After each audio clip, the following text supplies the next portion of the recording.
During the last few days, we have been discussing the subject of Vipassana Samadhi, 5 ways of nurturing this Vipassana Samadhi, the right view of insight.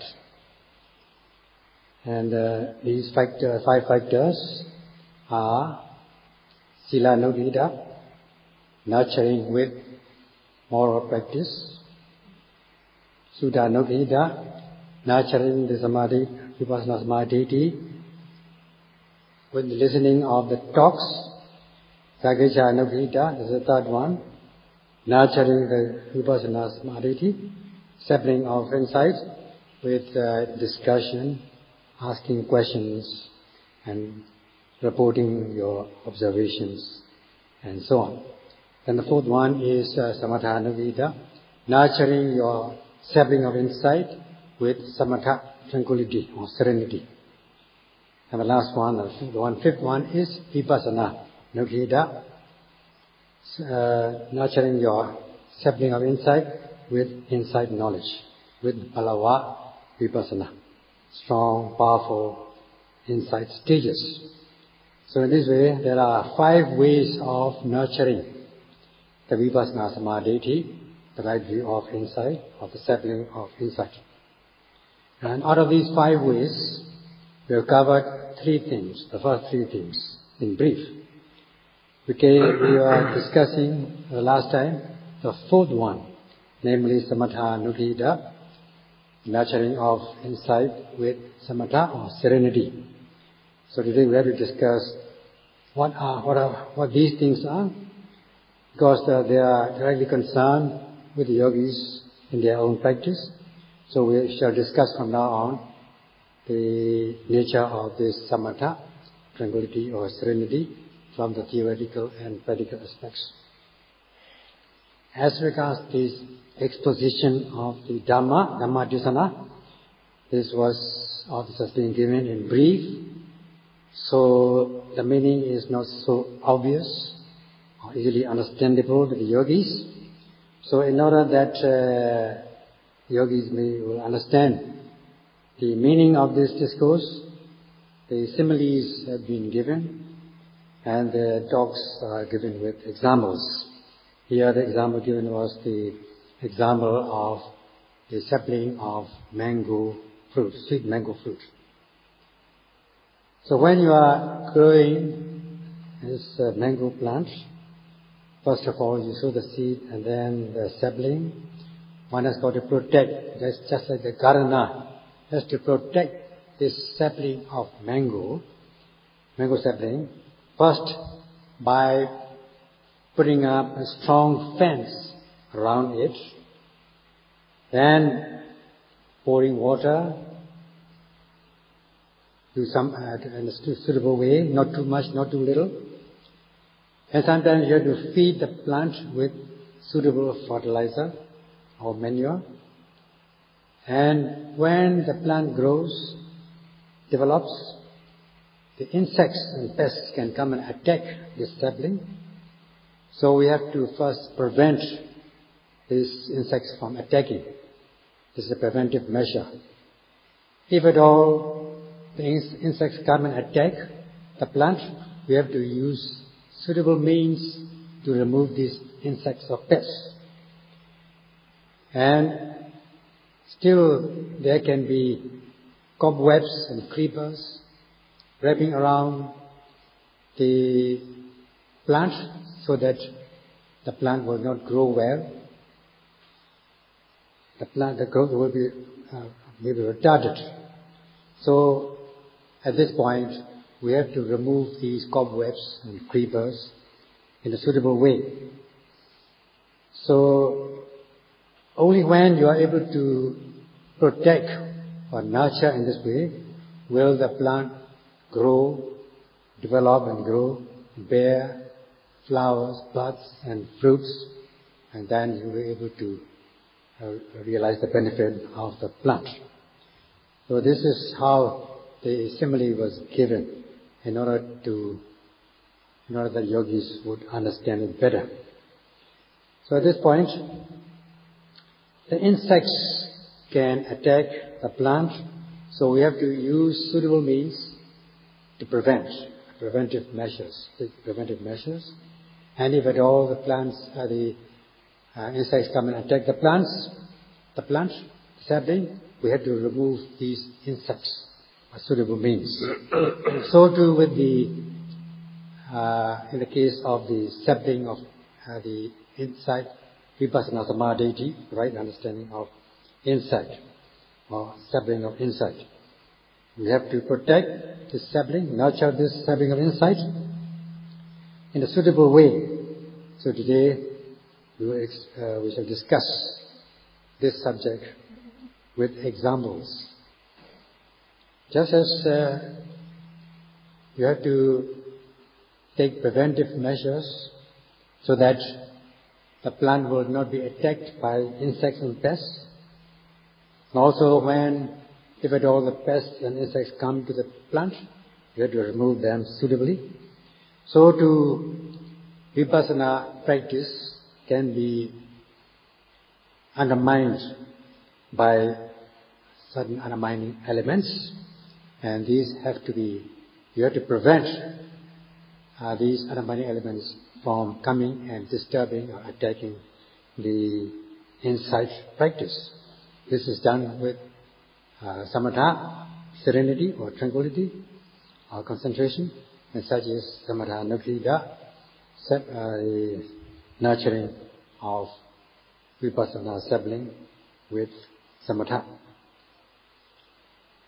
Samatha and serenity, calming, tranquility, serenity, calming, tranquility. So this is what is meant by samatha. Calming means free from agitation, excitement, and peace means freedom from worry. So this has this kind of connotation. So what are the elements which can agitate you, agitating elements? They are none other than the obstacles or hindrances to progress known as nivaranas, such as kamacchanda nivarana, the hindrances of sense desires, or raga, lust or craving for good things, craving to see good things, hear good things, taste good things, and so on, such as kamacchanda nivarana, hindrance of sense desires. As sentient beings, the only objects which people will take interest are the sense objects. They wish to enjoy these sense objects as sentient beings. So that is given by this kamacchanda nivarana, hindrances of sense desire. And when one is not getting what one wants or wishes, then one will become upset.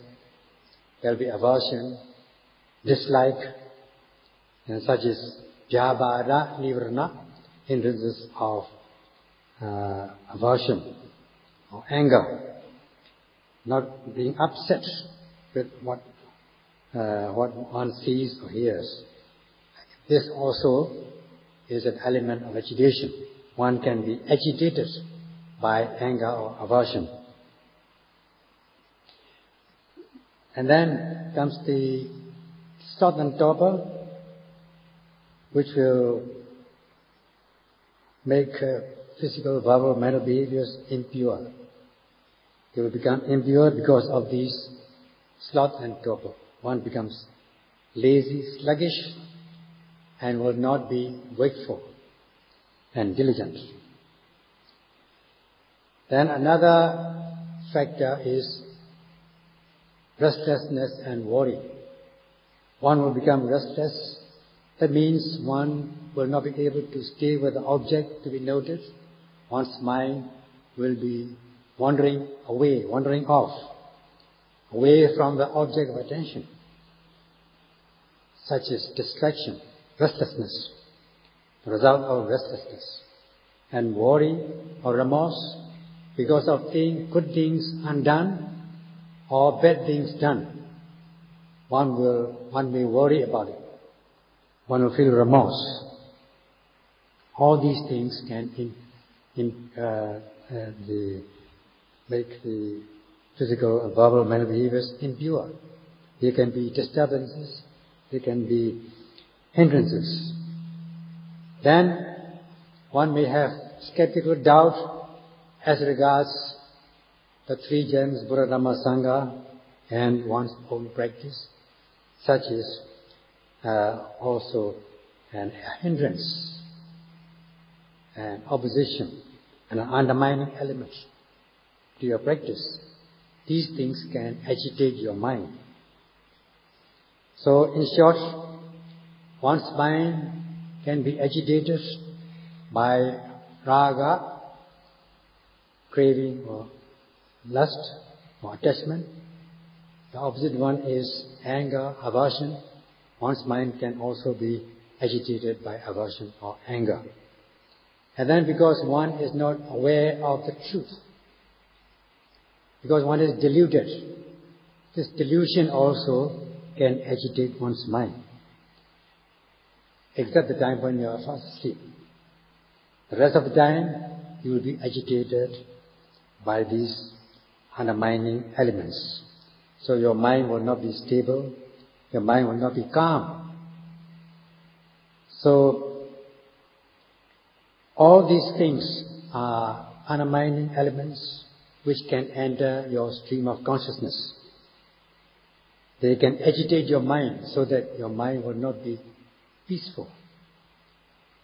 So, in short, these hindrances or obstacles to progress, beginning with the hindrance of kamacchanda nivarana, hindrance of sense desire, which and this raga, dosa, moha, craving, aversion, and delusion. All these elements can agitate your mind. If we are not able to protect this plant, sapling, then we cannot expect this plant to grow well and develop well. It will die off. Or even if it doesn't die, it will not grow well and bear ripe fruit. So too with the practice. If your stream of consciousness, your mind has certain doubts, skeptical doubts in it, then this will be a great hindrance to your insight practice. You've got to prevent these things from attacking you, and if at all they have come upon you, you've got to remove these hindrances by suitable means, so that the vipassana samadhi sapling which you have grown, the seed that you have sown will grow well. Otherwise it will not grow well. So, if you are not taking care of the plant, then you will be wasting time in growing this plant. If you are not taking care of it, you will be wasting time. So, prevention is very important, and removing these obstacles also very important. In the text is given these are nivarnas, hindrances to progress, avarnas. And because they are obstacles, they hinder your insight progress, it is known as nivarnas. And this can also undermine your knowledge. They are also known as impediments, chiraso, ubekilesas, and can weaken your knowledge. If you entertain these things, your knowledge will become very weak. Hence it is known as piññāya dobali karana. This can weaken your knowledge. So, if your knowledge is weakened, if it hinders the progress of wholesomeness, that means there will be only unwholesomeness arising in you. If it's undermining, if it's impure, then it will not be clean, it will not be pure. If the knowledge is weak, or knowledge does not arise satisfactorily, then you will be deluded and you will be lacking in knowledge. That is quite sure. Because these elements, the hindrances, can weaken your knowledge.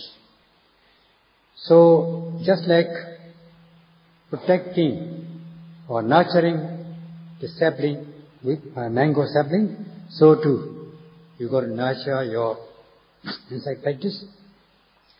And by preventing these insects to attack, from attacking these plants, and if at all they have attacked, you've got to remove these undesirable elements. And you have to be cruel. If a substance, if a thing, an element is causing you trouble or problem, if it undermines your practice, then you have to treat it as your enemies. And you don't have mercy on your enemies. So too, you have to be cruel to these undermining elements. Yogi ha imitana ma phit nene kilitaတွေကိုလည်းပဲအထူးသတိပြုပြီးတော့ကြိုရင်ကာကွယ်ရတယ်လို့ဖြစ်လာလို့ရှိရင်လည်းပဲရရဆက်ဆက်ပယ်ရှားနိုင်ရတယ်ကိလေသာပေါ်မှာမညာရဘူးလို့ဆိုထားပါတယ်ဒီလိုလည်းပညာမှာပြထားပါတယ်မိဟာလောင်စာတွေဘာလို့များဘာမှမရှောင်ဘူးတဲ့အကုန်လုံးလောင်တာပဲတဲ့ဒါကတော့ခိုးတံလေးပါပဲဆိုပြီးတော့ထောက်ထားညံလာပြီးတော့မိကွင်းသွားတာမရှိဘူးတဲ့ဒီလမ်းကြောင်းမှာအကုန်လုံးလောင်သွားမှာပဲတဲ့ဘုရားကထောက်ထားညံတာမှုမရှိပဲနဲ့လောင်စာတွေလောင်တယ်လို့တဲ့ယောဂီကလည်းပဲကိလေသာတွေဖန်လို့ရပေါ်ပါပေါ့လို့ထောက်ထားညံတာခြင်းမရှိရဘူးတဏှာညံတာခြင်းမရှိရဘူးညံတာမှုသိရမယ်လို့ဆိုထားပါတယ်ဒီတော့ဇန်တရားဥပဒနာတရားခန္ဓာဖြစ်စေနိုင်တဲ့တရားစုတွေပါသမျှဆိုလို့ရှိရင်တော့ဖွင့်လို့ထားလို့မဖြစ်ပါဘူးအညာတာကင်းမဲ့ပြီးတော့ပယ်ရှားရပါပါပဲအဲ့လိုပယ်ရှားရပါသမထပါလာပါပြီသမထပြောလို့ရှိရင်ဉာဏဇံဆိုတာလည်းပဲပါလာပါပါပဲဒီထဲမှာဒီနေ့အဲ့ဒီဇာအကြောင်းလေးတွေစပြီးတော့ပြောရပါပေါ့Now, as for the yogis, they should not allow these negative elements, kilesas, to enter your stream of consciousness. First, they must prevent your mind, their mind, they must protect themselves from these undermining kilesa elements, negativities. And if at all kilesas come upon you, you've got to be cruel to these kilesas, not have mercy on them. Just like when fire takes place, if it burns, then it will not choose whether this should be burned or not. All the things which are fuel, all the fuel will be consumed by the fire, whether it is good or bad, or valuable or not. It will not choose. So also, these kilesa enemies will not choose. They will burn you, they will consume you. So, yogis should not have any mercy on these kilesas. So, these kilesas, these nivaranas, hindrances to progress, obstacles, can undermine your jhanic practice, or attainment of jhana, or insight knowledge. So, you should not give any permission You should not allow them to come upon you. You should first prevent, and if at all they come, you must remove them. So the method of removing is the practice of samatha, serenity or tranquility, which involves jhana, absorption. So we shall discuss this subject of jhana. The jhana is of two kinds. One is aramanupanna jhana. That means focusing one's attention on the conceptual objects, such as the kasina object or Prithvi, earth element, or the earth, just the earth, and noting the earth or focusing one's attention on the earth, Prithvi, as Prithvi, and so on, so as to pinpoint one's mind on this particular object continuously, such as aramanupanna jhana, the absorption on the conceptual object. The second one is lakhanupanna jhana. That means focusing one's mind on the characteristics of mind and body and the universal characteristics of impermanence, unsatisfactoriness, and non-self, anicca, dukkha, anatta, leading to the realization of path and fruition knowledge, the element of peace, giving rise to santi lakkhana, the characteristic of peace. Hence, this is known as lakhanupanna jhana, leading towards the realization of path and fruition knowledge with the practice of insight. In this way, we have two kinds of jhana. All of these two kinds, as for the first one, samatha jhana, the object of samatha jhana are paññatti, conceptual object, not paramatta, the ultimate realities. The conceptual object means, as we have discussed, one pays attention on the kasina object, in this case Prithvi kasina object, noting it as Prithvi, and so on, pinpointing one's attention on the Prithvi object. Now, as for the second one, vipassana jhana, one focuses one's attention on the mind-body objects as they arise in the real sense, or as they are, noting the realities of mind and body. The difference in these two practices is that in the case of samatha jhana, tranquility meditation, one focuses one's attention on a particular object, not noting other objects, only one object at a time.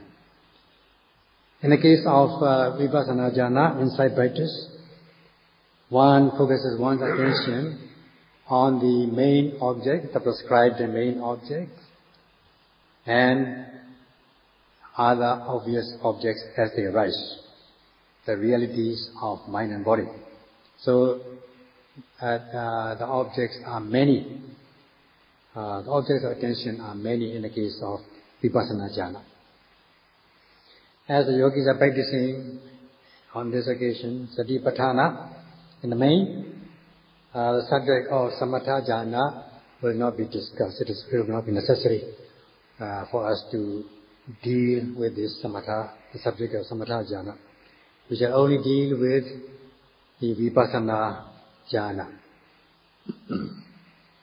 Vipassana jhana ka belo sa pi do thutong yadale lo so do phit khai shu ya ba le. Phit khai shu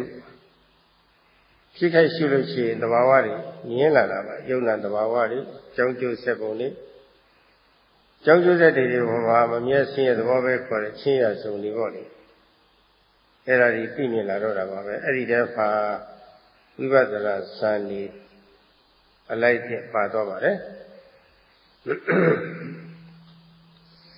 In the case of this practice of insight, vipassana jhana, one has got to pay attention, or focus one's attention on the characteristic of mind and body, their causal mode, cause and effect, and the universal characteristics of impermanence and so on. While you are focusing one's attention on these objects, the vipassana jhana will be involved.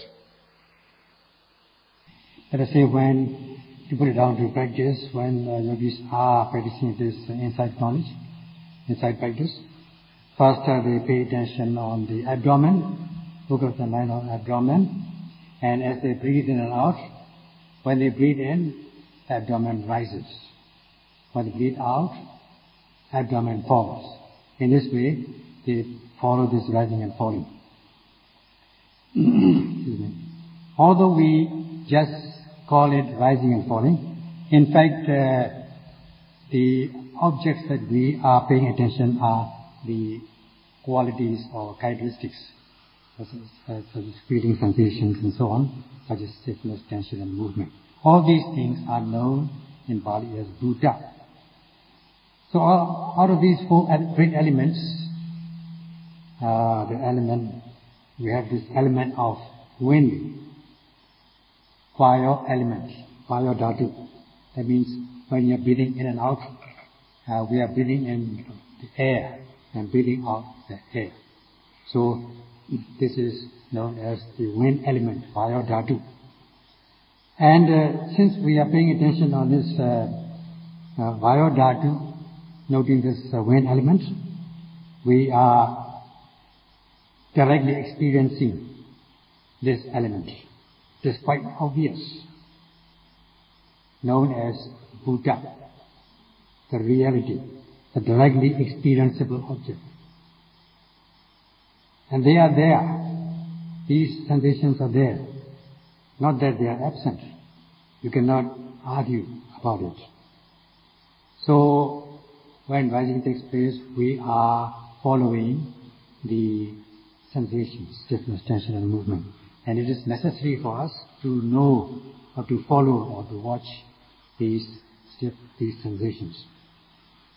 So when the abdomen rises, we follow through from the beginning to the end as soon as rising takes place.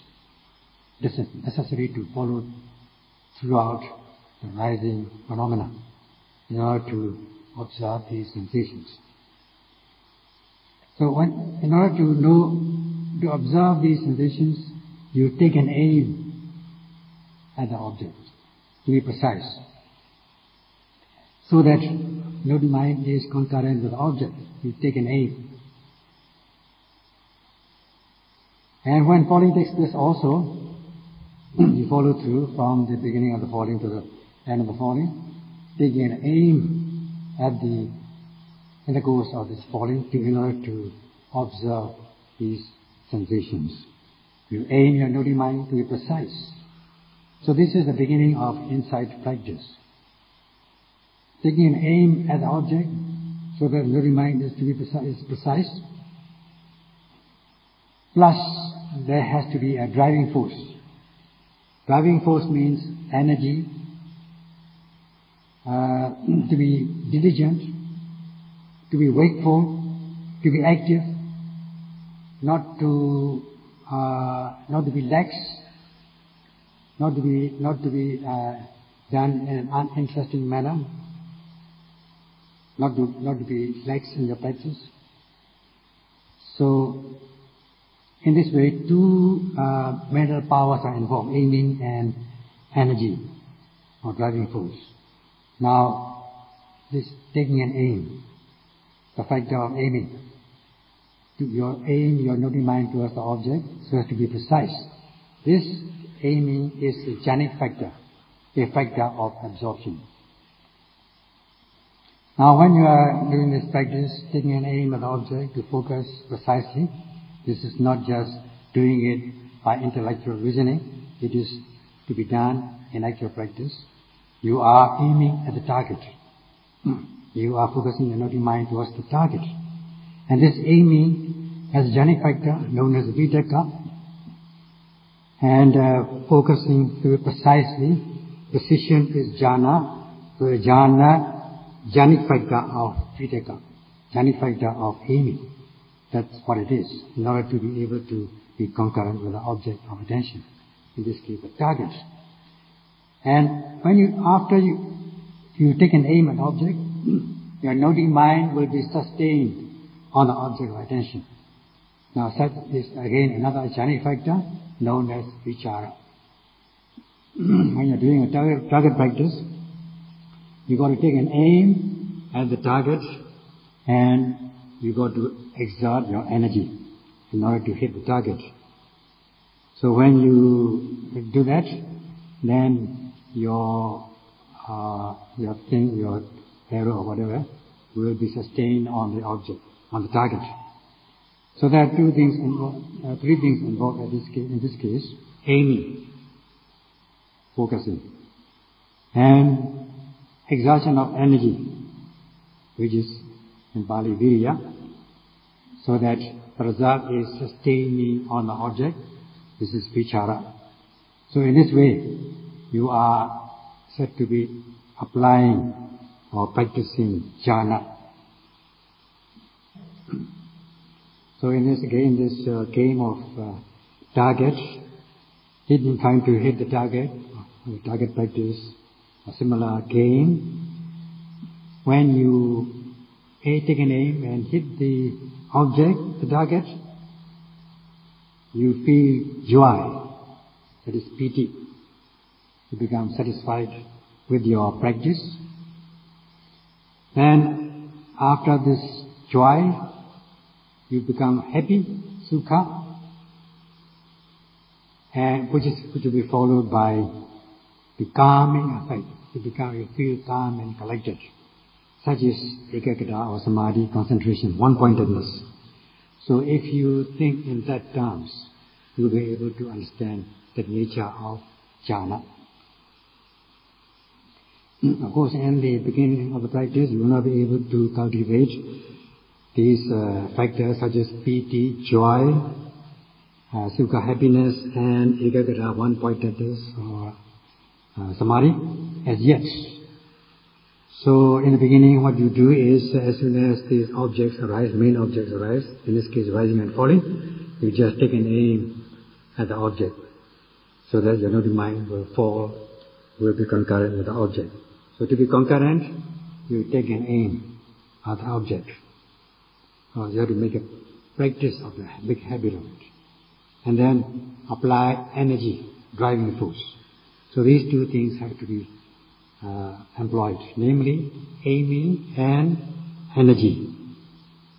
So that if you're able to do that continuously, even in 1 minute, at the rate of 60 seconds, 60 times per minute, one aiming per second, you'll be able to do that in every minute 60 times of the aiming and energy.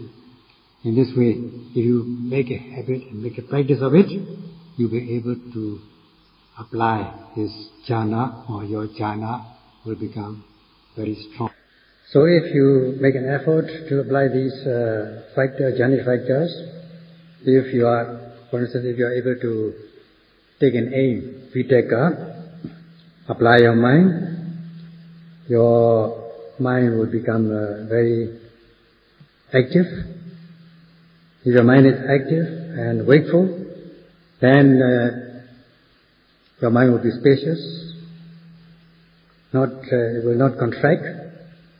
It will be able to do away with the sloth and torpor which can contract your mind, because it is spacious.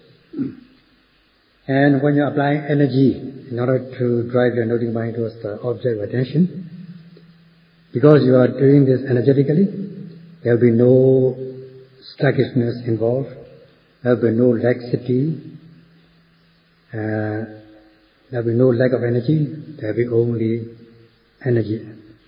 You'll be able to do it energetically. In a sense, the way will be open to wholesome deeds. Wholesome deeds means proper noting precisely, and will block the path to unwholesomeness if you use this method. So with the vitakka, aiming or applying, you will be removing the hindrances of sloth and torpor, just as removing the insects and pests from this sapling, inside sapling. And with virya energy, you will be blocking the path to insect attacks, preventing the attack by insects. It will be just like feeding the sapling with fertilizers, watering the plant and so on, and which means paving the way towards wholesomeness. Wholesomeness means good practice, and these will be your advantages. So today we have to just come to a close of this discourse by talking about, with a talk on the prevention of nivarana or hindrances, which are like the insect pests. So Jara wishes that yogis be able to apply this aiming the loving mind towards the object, to be precise with the application of energy, so as to be able to do away with the insects, insects of insect. Sa